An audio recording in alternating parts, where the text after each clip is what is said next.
In this video, we're going to talk about some of the ways that intermolecular forces can affect the properties of a substance. So we learned in the previous video that intermolecular forces are the attractions that are sticking molecules together. So stronger intermolecular forces mean that the molecules are more strongly attracted to one another.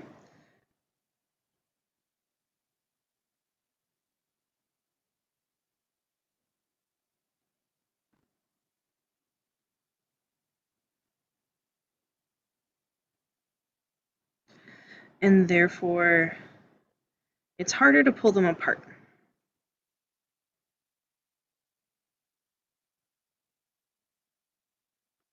So there are a number of different properties that actually rely on how hard is it to pull your molecules apart. We're going to focus mainly on 2 or 3, depending on how you categorize them exactly. So strength of intermolecular forces is something that's really important for understanding why certain substances, why certain materials have the properties that they do. So we introduced 3 main types of intermolecular forces in the previous video. They were London dispersion, which is usually the weakest.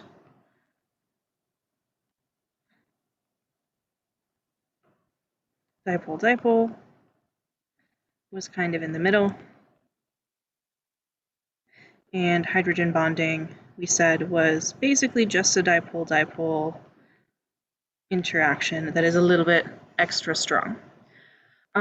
So usually the weakest IMF, but important caveat for London dispersion is does get stronger as molecules get bigger.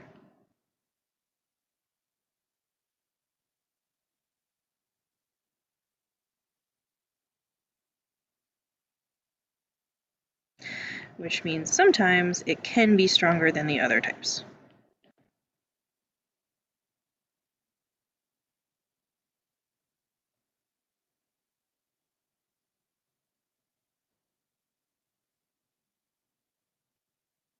And it's only London dispersion that scales with size. The other 2, dipole-dipole and hydrogen bonding, size is completely irrelevant. It is only the strength of the polarity, if something is more polar or less polar, that affects the strength of those other 2 things, but for the most part there's not a lot of variance in the strength of dipole-dipole interactions and hydrogen bonding. London dispersion, on the other hand, is hugely variable depending upon the size of the molecule. So usually the weakest. Hydrogen bonding is usually the strongest of the IMF types. But remember that all of these are much, much, much weaker than covalent bonds or ionic bonds.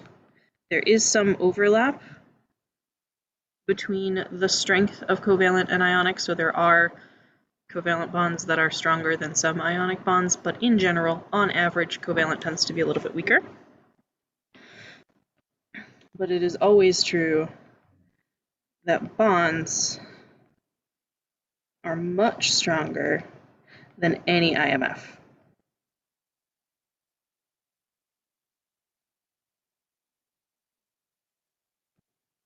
So keeping this sort of hierarchy in mind, we can start to think about how intermolecular forces actually affect our substances. So the first thing that we're going to talk about is melting points and boiling points.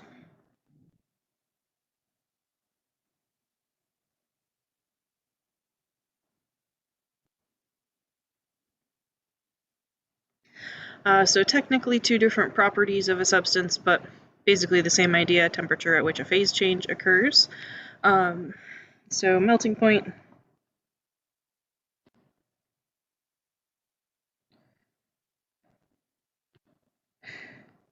commonly abbreviated MP, is the temperature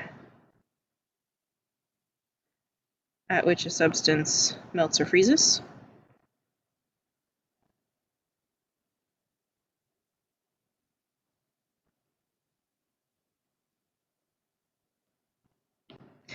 And boiling point is the temperature at which a substance boils or condenses, commonly abbreviated BP.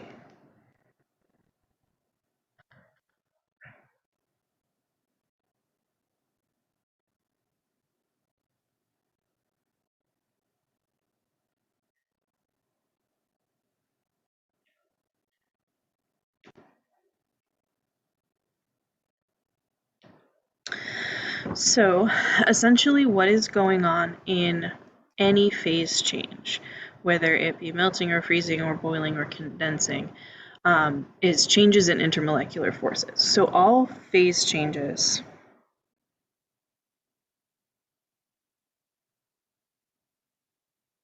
involve either forming or breaking intermolecular forces, but not bonds.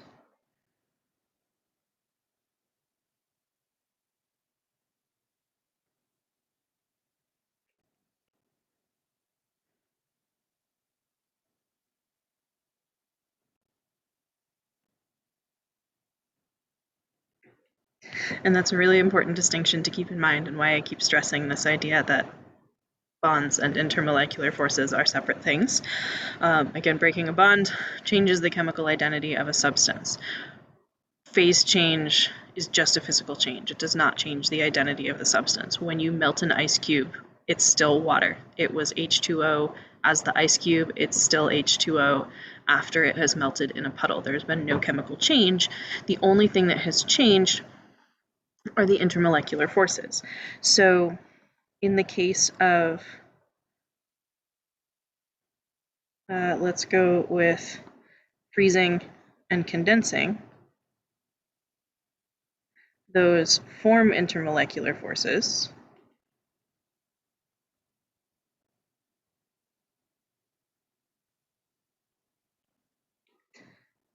That we're taking sort of more mobile molecules and attaching them together, either from the gas phase and sticking them together in a liquid, or in a liquid where things are able to move around a little bit more, and sticking them more firmly together so they don't move around as much to form a solid.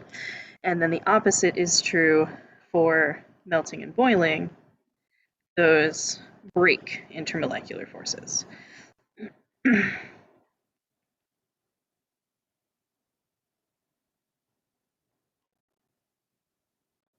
They pull our molecules apart, either going from a solid to a liquid.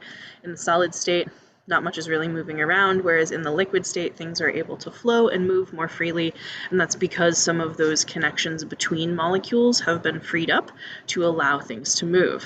Going from a liquid to a gas, we're actually completely separating all of our molecules, overcoming all of the intermolecular forces between them so that they're not held together in a constant volume anymore. As a liquid, they're able to spread freely throughout whatever container space is available to them.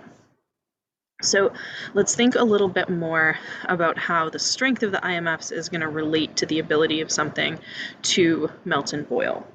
Personally, I think thinking about the breaking direction is more straightforward, for me at least. That if my intermolecular forces are stronger, that means it's going to be harder to break them.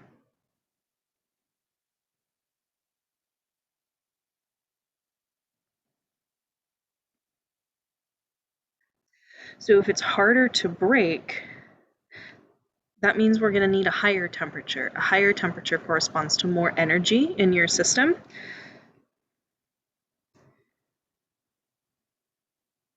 So a higher temperature is going to be required for that phase change to happen.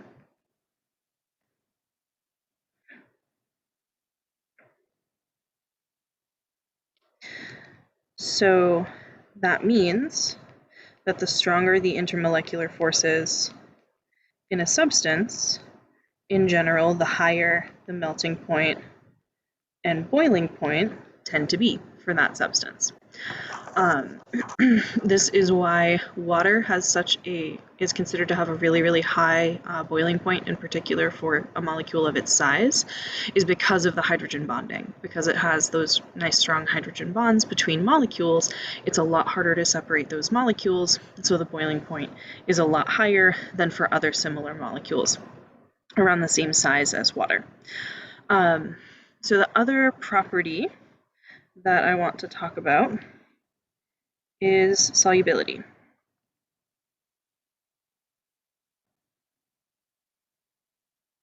So solubility is the ability of a substance to dissolve in another substance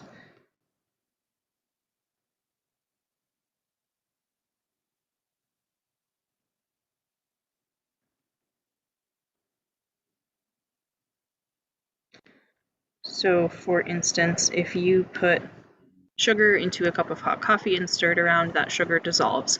That is because sugar is soluble in water. Coffee is really mostly water with just some flavor stuff in it. Because sugar is soluble in water, it dissolves. So which substances, let's see.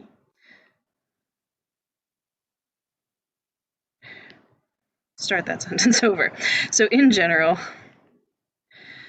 things are likely to dissolve. Substances are likely to dissolve.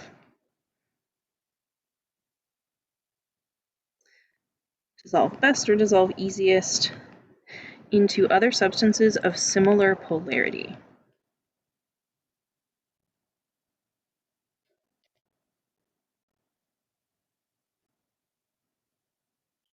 And the reason for this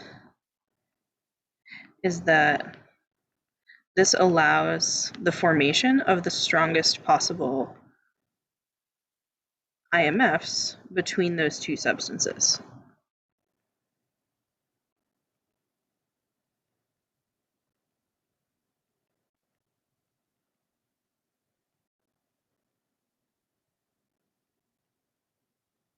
That if you have things of very different polarity, it's actually better off from a stability standpoint in interacting just with themselves. So say like oil and water don't mix, they're not soluble in one another. That is because the intermolecular forces that the oil can create with itself and the water can create with itself are stronger than the intermolecular forces from oil interacting with water. So by having things dissolving in substances of similar polarity, it allows stronger intermolecular forces to form between the two different substances as opposed to in the separate substances. So essentially, polar substances dissolve best in other polar substances. Nonpolar things dissolve in nonpolar things.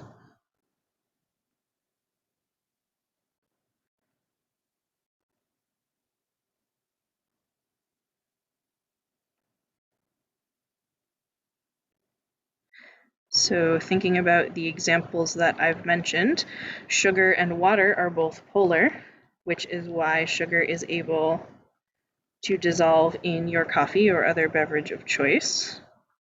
Oil, on the other hand, is nonpolar, and water, as we know, is polar. So oil and water don't generally dissolve well in one another because they are of very different polarities.